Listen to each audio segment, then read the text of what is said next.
in small intestine. چھوٹی آنت میں digestion. کل تک ہم نے سٹمک میں پڑھا تھا کہ سٹمک کے اندر گیسٹرک جوس ہوتا ہے، سٹمک کی والز چرننگ کرتی ہیں، جوس اور جو فوڈ کا پارٹیکل ہے اس کو آپس میں مکس کرتی ہیں، اس کو ملائم کر دیتی ہیں، قائم بنا دیتی ہیں. صحیح ہے. اور معدے کے آخری حصے میں ایک سفنکٹر لگا ہوتا ہے، پائلورویک سفنکٹر، جو کہ وقفے وقفے سے کھلتا رہتا ہے. تو جو قائم معدے میں بنا تھا اس کا تھوڑا تھوڑا سا پارٹ جو ہے وہ اسمال انٹسٹائن میں داخل ہوتا رہتا ہے. اب اسمال انٹسٹائن میں جب فوڈ کا پارٹیکل داخل ہوتا ہے تو اس وقت اس کے اوپر کون کون سے عمل ہوتے ہیں.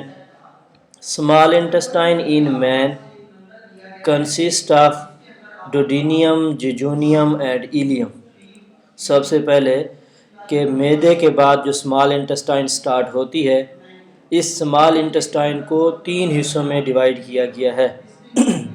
اس کے فنکشنز کو اسٹڈی کرنے کے لیے اس کو 3 حصوں میں ڈیوائیڈ کیا گیا ہے. پہلا حصہ ڈیڈونیم، دوسرا جیجونیم اور تیسرا ایلیم. پہلے ڈیڈونیم کو ڈسکرائب کیا گیا.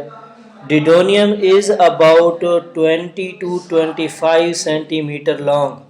یہ بات ایم سی کیوز میں اکثر پوچھی جاتی ہے، ڈیڈونیم کی لمبائی کتنے سینٹی میٹر ہے. جو وچ لیڈ انٹو جیجونیم. پھر ڈیڈونیم ختم ہوتا ہے تو جیجونیم سٹارٹ ہو جاتا ہے، اینڈ دین ایلیم. اور پھر جب جیجونیم ختم ہوتا ہے تو ایلیم سٹارٹ ہو جاتا ہے. وین قائم پاس فرام سٹمک انٹو ڈیڈونیم.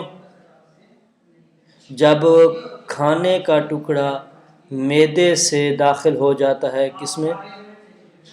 ڈیڈونیم کے اندر، اسمال انٹسٹائن کے پہلے پارٹ کے اندر. کل والے ٹاپک میں ہم نے یہ بات پڑھی تھی کہ گیسٹرک جوس کے اندر ایسڈ ہوتا ہے، ہائیڈروکلورک ایسڈ، جس کی وجہ سے قائم کی ایسیڈیٹی بڑھ جاتی ہے.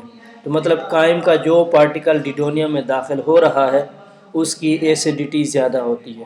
اس کی ایسیڈیٹی کیا ہوتی ہے؟ زیادہ ہوتی ہے. اب یہ ایسیڈک پارٹ جب ڈیڈونیم میں داخل ہوتا ہے تو یہ ڈیڈونیم کے اندر کس چیز کو سٹیمولیٹ کر دیتا ہے؟ It's acidity. اس قائم کی جو ایسیڈیٹی ہے، فوڈ کے پارٹیکل کی جو ایسیڈیٹی ہے، stimulate the release of secretions from pancreas. تو یہ پینکریاز کو، لیور کو اور ڈوڈینل سیلز جو ہوتے ہیں، ڈوڈینل سیلز کا مطلب ہے ڈیڈونیم کے جو سیلز ہیں، ڈیڈونیم کے جو سیلز ہیں، ان سب کو سٹیمولیٹ کرتا ہے اپنی اپنی سیکریشنز خارج کرنے کے لیے. سمجھ آ گئی؟ ہاں.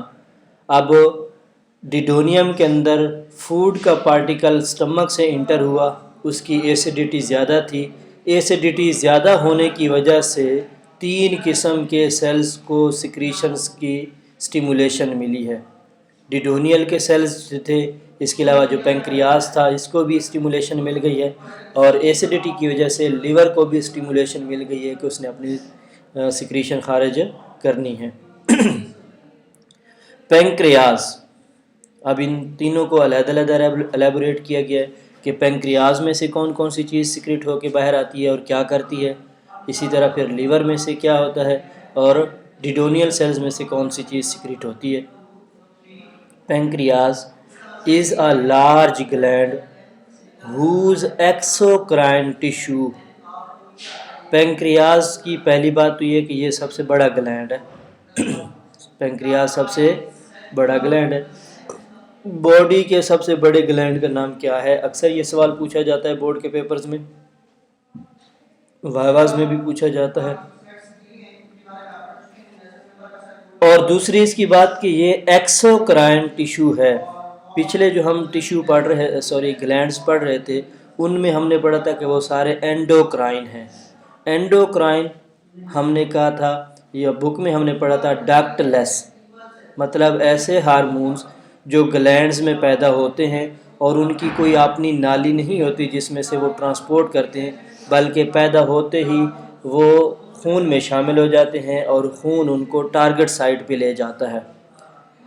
لیکن یہ جو پینکریاس کے ہارمونز ہیں ان کے لیے ایک مخصوص نالی بنی ہوئی ہے، جن نالیوں میں سے گزر کر، جن ڈکٹس میں سے گزر کر یہ اپنی مخصوص جگہ پہ اپنی ٹارگٹ سائٹ پہ جاتا ہے۔ صحیح ہے، اس لیے اس کو ایکسوکرائن کہتے ہیں۔ Exocrine tissue secrete a juice that flows through the pancreatic duct into duodenum۔ ہاں جی، کون سی ڈکٹ میں سے یہ گزر کے آتا ہے اور کس جگہ پہ آتا ہے؟ پینکریاس سے یہ ہارمون خارج ہوتا ہے یا اس کا جوس خارج ہوتا ہے، اور پینکریاٹک ڈکٹ میں سے ہوتا ہوا، پینکریاٹک ڈکٹ نالی کا نام ہے، اس میں سے ہوتا ہوا ڈیڈونیم میں داخل ہو جاتا ہے۔ Included in this juice are enzymes that digest all principal component of foods۔ اب یہ جو جوس ہے، اس جوس کے اندر وہ سارے انزائم موجود ہوتے ہیں جو مختلف قسم کے فوڈ کی چیزوں کو ڈائجسٹ کرتے ہیں۔ دیٹ از، جس کا مطلب ہے کاربوہائیڈریٹس، فیٹس اینڈ پروٹینز۔ مطلب اس پینکریاٹک جوس کے اندر ایسے انزائم ہوتے ہیں جو کاربوہائیڈریٹ کو بھی ڈائجسٹ کرتے ہیں۔ اس سے پہلے ہم نے کاربوہائیڈریٹ کے بارے میں پڑھا تھا کہ یہ اورل کیویٹی میں ڈائجسٹ ہونا سٹارٹ ہوا تھا۔ اس کے بعد فیٹس بھی اس میں ڈائجسٹ ہوتے ہیں اور پروٹینز بھی اس میں ڈائجسٹ ہوتی ہیں۔ پروٹینز کے بارے میں ہم نے پہلے پڑھا تھا کہ یہ سٹمک میں ڈائجسٹ ہونا سٹارٹ ہوتی ہیں۔ Carbohydrate digesting enzyme is pancreatic amylase also called amylopsin۔ Pancreatic juice کے اندر کاربوہائیڈریٹ کو ڈائجسٹ کرنے والے انزائم کو پینکریاٹک امائلیز بھی کہتے ہیں اور اس کے ساتھ ساتھ امائلوپسن بھی کہتے ہیں۔ پینکریاٹک امائلیز سے کیا مراد ہے یا واٹ از امائلوپسن؟ یہ دو شارٹ کویسچن اس میں سے بن سکتے ہیں۔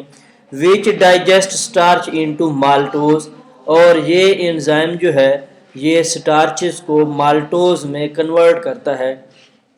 دوسرا کویسچن اس کا یہ بھی بن سکتا ہے کہ ایسا کون سا انزائم ہے جو سٹارچ کو مالٹوز میں کنورٹ کرتا ہے۔ فیٹ ڈائجسٹنگ انزائم از لائپیز۔ فیٹ کو ڈائجسٹ کرنے والے انزائم کو لائپیز کہتے ہیں۔ فیٹس کو لپڈز بھی کہتے ہیں اور لپڈ کو ڈائجسٹ کرنے والا enzyme لائپیز۔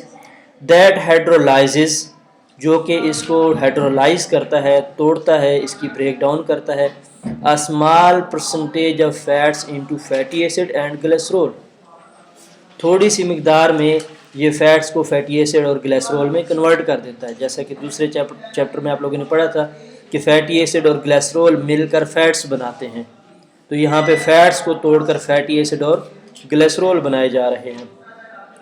Like pepsin, trypsin is also secreted as the inactive trypsinogen, which is activated by the enterokinase, an enzyme secreted by the lining of the duodenum۔ اب ڈیڈونیم سے انٹروکائنیز انزائم خارج ہوتا ہے اور پینکریاٹک جوس میں آ رہے ہیں پیپسن، ٹریپسن وغیرہ، ٹھیک ہے، اور یہ ٹریپسینوجن کی فارم میں خارج ہوتے ہیں۔ وہاں سے کس فارم میں خارج ہوتے ہیں؟ ٹریپسینوجن کی، جس طرح ہم نے کل پیپسینوجن کے بارے میں پڑھا ہے، یہاں پہ ٹریپسینوجن ہے، صحیح ہے۔ ٹریپسینوجن انزائم جو ہے یہ جوس پینکریاٹک جوس سے آتا ہے، اور جیسے ہی ڈیڈونیم کے اندر داخل ہوتا ہے، ڈیڈونیم کے سیلوں سے انٹروکائنیز انزائم خارج ہوتا ہے۔ انٹروکائنیز جب ٹریپسینوجن کے ساتھ مکس ہوتا ہے تو یہ اس کو ٹریپسن میں کنورٹ کر دیتا ہے، اور ٹریپسن جو ہے یہ ایکٹیو فارم ہے اور یہ ایکٹیو ہو کے پروٹین کو digest. Trypsin split the protein into peptones and polypeptides۔